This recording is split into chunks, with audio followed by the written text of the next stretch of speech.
Hello everybody, welcome to a brand new Let's Play series in Hearts of Iron IV Kaiserreich Romania.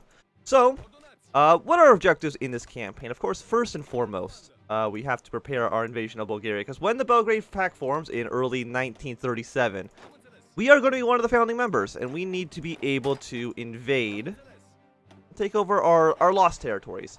Of course, we do need to worry about the fact that there could be a coup in the country. The Kingdom of Romania could rise up, which could end our campaign unceremoniously.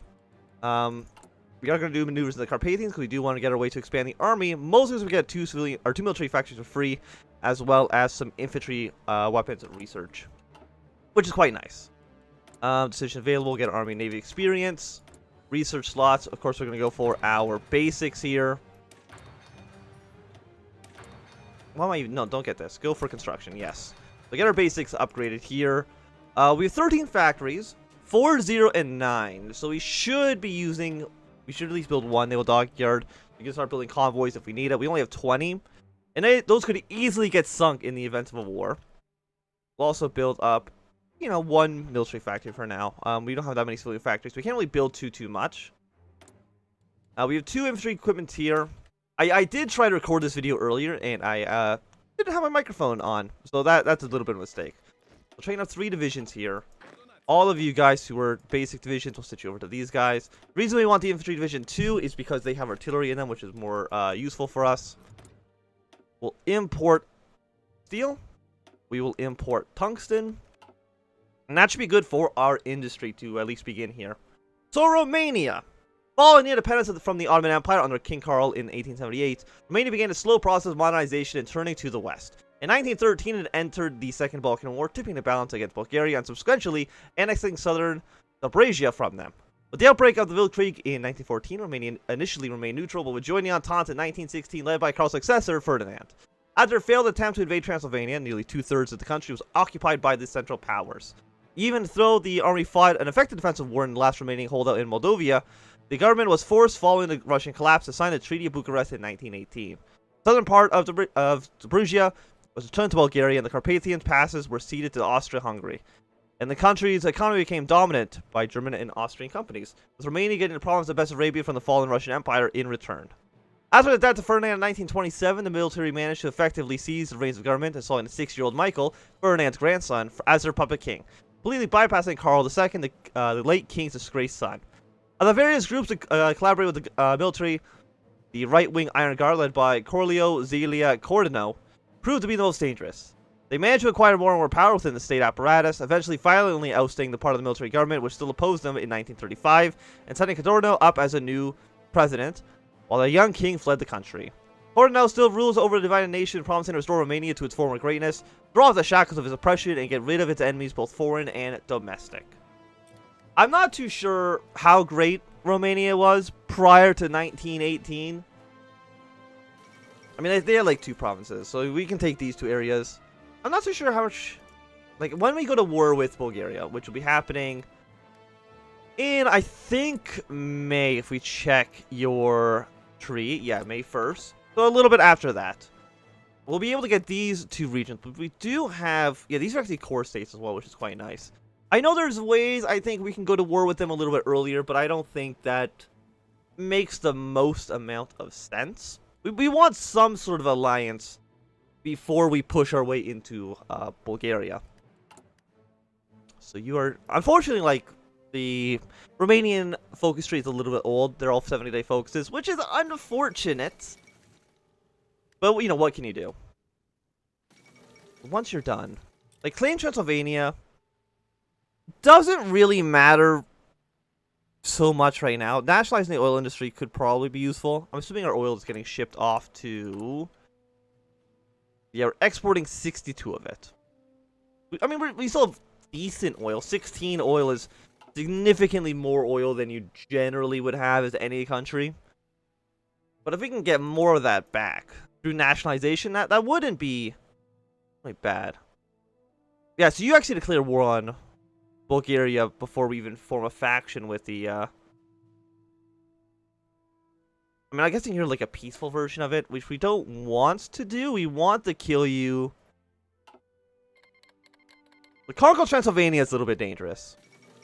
Because after we defeated the Bulgarians, we probably want to align our interests with the Russians, because Russia could be kind of a powerful ally when it comes to invading the Austrians. Because Austria is probably going to end up joining the Second Weltkrieg. If they don't, that's a little bit risky for us. Austria's withdrawn from Italy. Because we want Austria to at least be on like a two-front war situation with, let's say, me, Serbia, and Russia. Like, let's say Russia kills Ukraine, kills White Ruthenia. Or Ukraine and White Ruthenia just join up with the Russians. That would also be really nice for us. Let's say that happens. Ukraine, White Ruthenia, Russia, they get annexed. And then Russia, me, and Serbia, if Serbia also wants to join up with the Moscow Accord, all invade Austria. We all have vested interest in taking over those territories. If we were to do that, I feel like we would have a pretty good chance of getting that to work out in our best interest. Like, do we have any claims here? Yes. Are you also cores? No, your claims.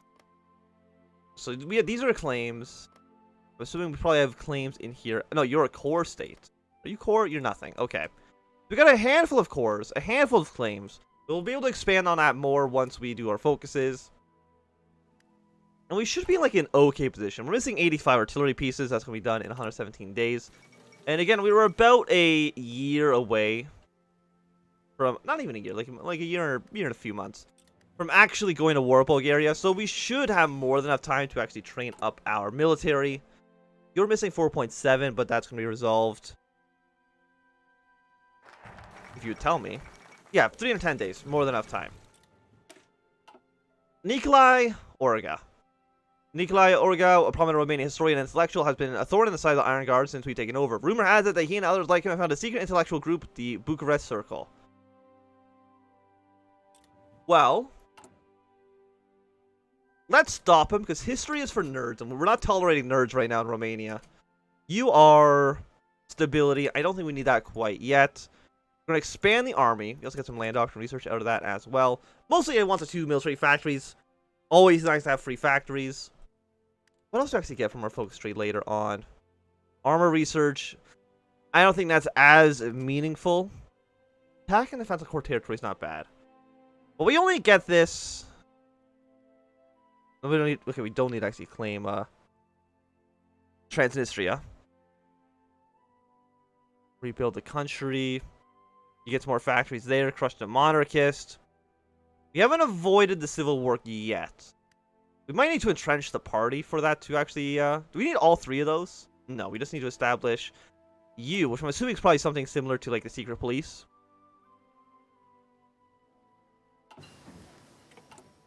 Yeah, we did get our research speed bonus. And after that... I mean, we could... No, get the research speed plus 4%. Of course, you want to double down on that research speed as much as you possibly can. Serbia, how many troops do you guys have? You have 3 to 13. You have 6 to 13. Like, altogether, we do have more troops than the Bulgarians.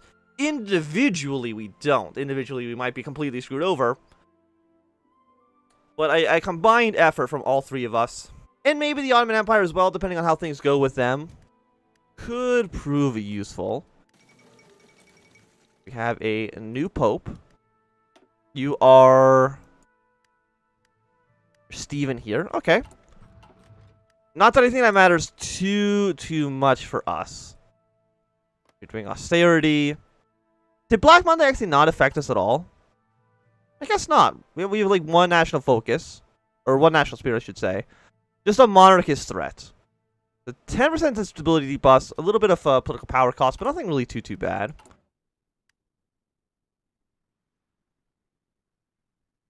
Let's go up to early mobilization now. So I'm assuming this will then push us to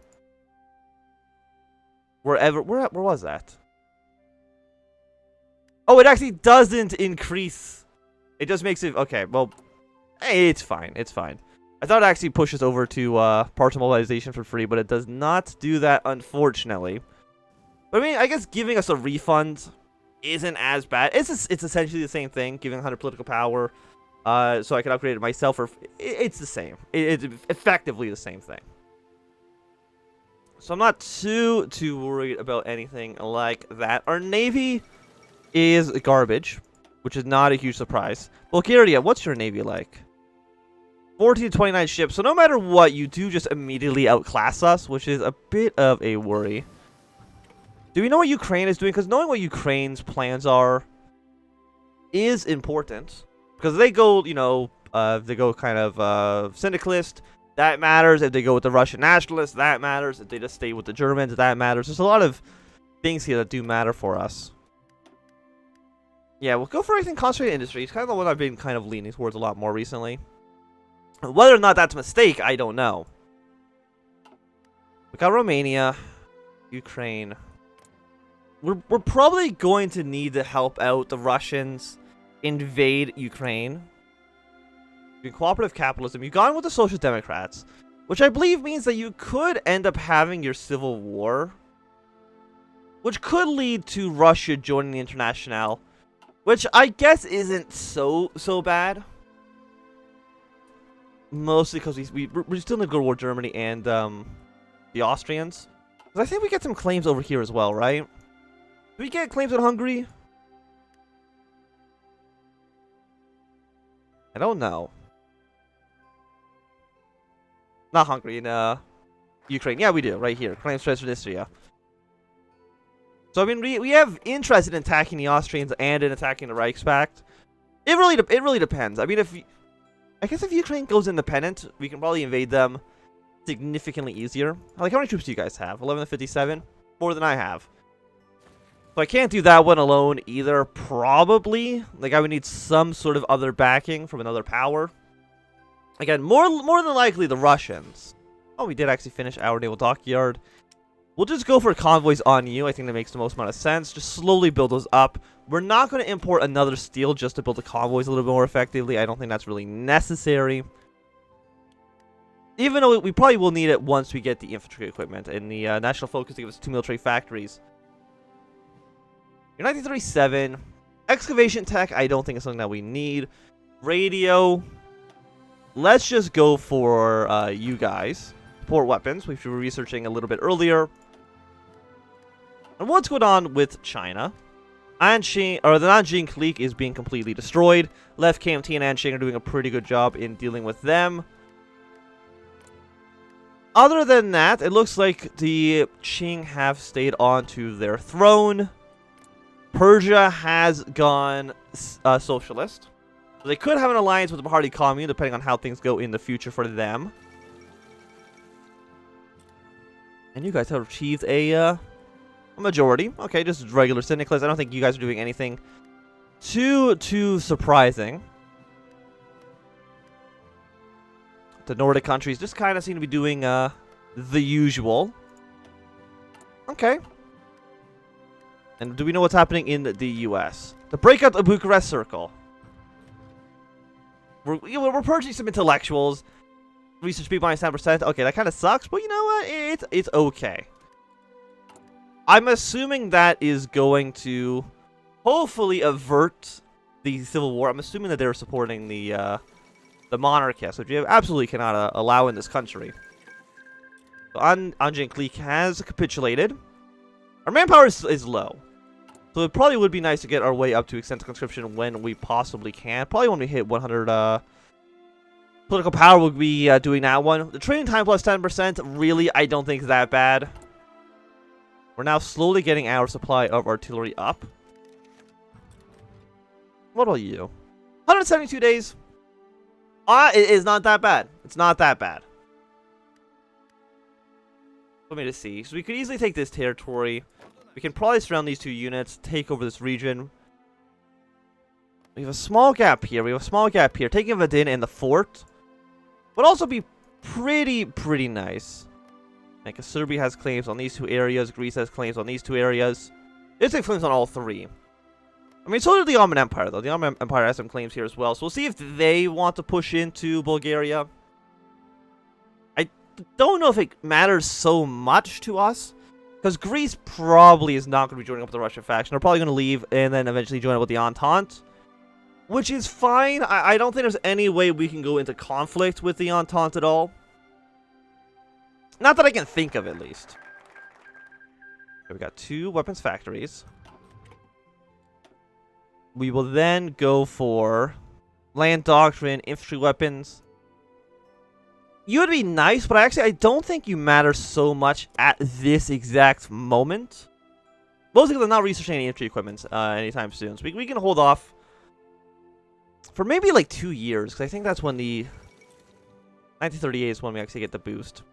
So we can actually save our 100% to research the rifles. That's much better use of our bonuses. Okay, rebellion in Siam. Like, what is our manpower? We have 11.29 million people. Our total manpower right now is 282,000. We get our way up to extensive conscription. I'll double that. Up to just over 500,000, like 550,000-ish. 560,000. Which isn't too bad. A lot of our troops are in training right now. I'm guessing you're missing equipment, but you know, what can we do about that?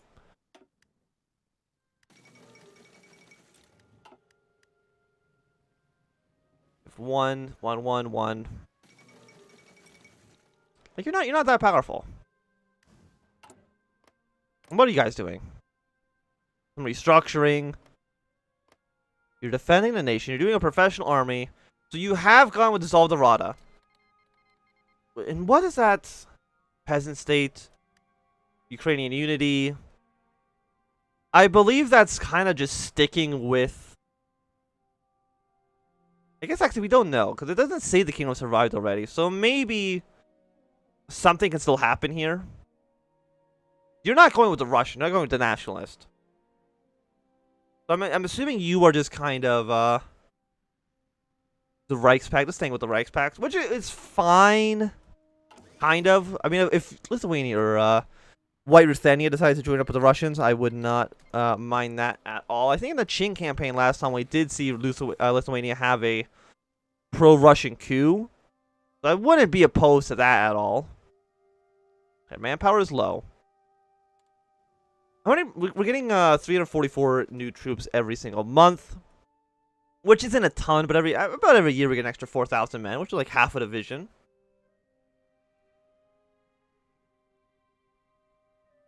Okay, so you guys are declaring war on each other. Russia. Oh, we have to get some more units as well. So we're going to deploy you onto you. We only, let's say, have 2 of these guys deploy at once. We don't need too many men. Armor divisions are probably like a little bit too expensive at the moment. Also, we probably now that are missing 8 steel. Let's get some from the Americans. Why are you not support for authoritarian democratic? Base is 100. You don't like me very much. Why do you not like me, Germany?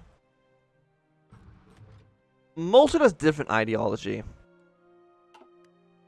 Which is a shame. So maybe I just stop trading with the Germans and only trade with the Americans. Because they don't seem to care. I mean, distance. We have 39 trade influence, but I'm guessing they just have so much steel that even with the penalties, we're still looking pretty good. Okay, so it's 1936. Let's go for a radio. Let's go for... You're both 1938. Let's go for you, and we'll go for you. I think those seem pretty good for us at the moment. Okay, 1.37 a day. We probably actually want to start building up some aircraft as well. So, you know, take 1 off of artillery, because they're not as important. I'm not going to be importing aluminum. I'm not going to be importing rubber into the country quite yet. We don't really have the industry to maintain that. We have 1 factory to build our other factories, which really is not ideal. Do you need both? No. So why do you have this line? I'm not too sure. But we'll entrench the party, get a little bit more party support, which will give us a little bit more party gain. Which means we can now go to partial mobilization. We can go up to conscription here. Which should give us some nice boost. We're still missing 3,600 rifles, but that's going to be resolved in half of a year. Which really isn't too bad. We're making about 1 plane a month. But that's going to slowly improve once we get our production efficiency cap up. Like, what's our penalty for not enough resources right now? -15. Honestly, it's not that bad. I mean, it's not great. But a negative 15 isn't the worst it could possibly be. It could be significantly worse. We're putting more troops on our border, which is not a huge surprise. We do have a lot of men that want to come kill you. So probably, like half a year. Belgrade. Ultimatum Bulgaria is a 28-day focus. Poland joined the Reichspakt. Not great, for sure. We don't want a strong Reichspakt. Mostly because we want to invade Ukraine. Actually, wait, let me just take a look at this. You're claiming the territory. You're not actually declaring war. So I wonder if we join. Here's like my weird thinking now. What if we joined up with the Reichspakt and then just declared war on Hungary and have the Germans help me defeat the Austrians? We could go that route as well. And thinking about it, it might make sense for us to do that. I don't know how we would do anything with Ukraine. We might have to give up our claims there. But if we can join up with Germany and, kind of conquer this area, I wouldn't be opposed to it. Because Germany, even if they're fighting the French, fighting the Russians, I really don't think them fighting the Austrians is going to be too much of a hassle for them. It might be a hassle. And they might get killed. But on the other hand, you got to take risk. Sometimes you got to take risk in life. And Germany, you can annex Austria, and I think you get all its core territory as well, which is pretty good for you. I would take the deal if I could. We are on free trade. I think we're going to go down to export focus. Free trade should mean we're going to be exporting less of our oil. Yes, we're now only exporting 39. We're not really making anything else, unfortunately, but just having the oil, I think, is pretty good because people want to trade the oil with us, which should hopefully give us some factories. But I think for right now, this is going to be a good time for us to end this episode. Thanks so much for watching my Science Fam. If you enjoyed, run a thumbs up. Not doing so, thumbs down. Watch more, subscribe, and goodbye.